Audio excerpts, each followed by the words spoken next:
एक खूबसूरत वादी में, जहां सुबह की नर्म धूप पानी पर सुनहरी चमक बिखेरती थी, एक पुरसुकून तालाब था और उसी तालाब में एक प्यारी सी बतख चमकी अपने नन्हे से बच्चे टुप्पो के साथ रहती थी।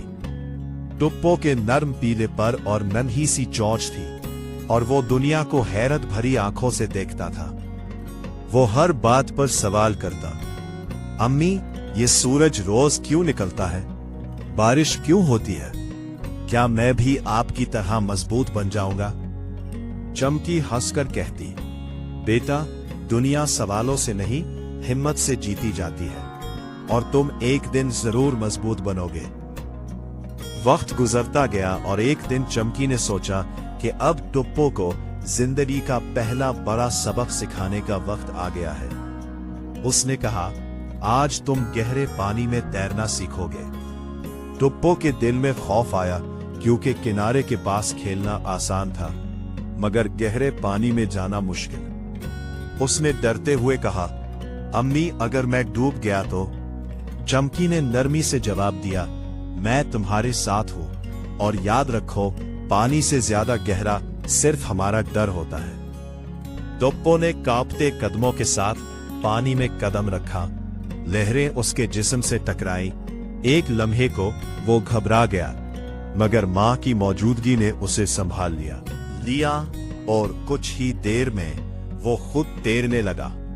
इस दिन उसने सीखा कि पहला कदम सबसे मुश्किल होता है, मगर जिंदगी का सबक यही खत्म नहीं हुआ। एक दोपहर जब सूरज तेज था और सब बच्चे किनारे पर खेल रहे थे, अचानक झाड़ियों में सरसराहट हुई। एक चालाक लोमड़ी घात लगाए बैठी थी। उसकी नजरें टिप्पो पर जम गई, क्योंकि वो बाकी बच्चों से थोड़ा आगे निकल आया था। टिप्पो को खतरा महसूस हुआ, मगर उसके कदम जैसे जमीन में जम गए। इसी लम्हे चमकी ने दूर से मंजर देखा और जोर से आवाज निकाली। तालाब के सारे परिंदे शोर मचाने लगे। बतखें पर फड़फड़ाने लगी। शोर से घबराकर लोमड़ी वापस जंगल में भाग गई।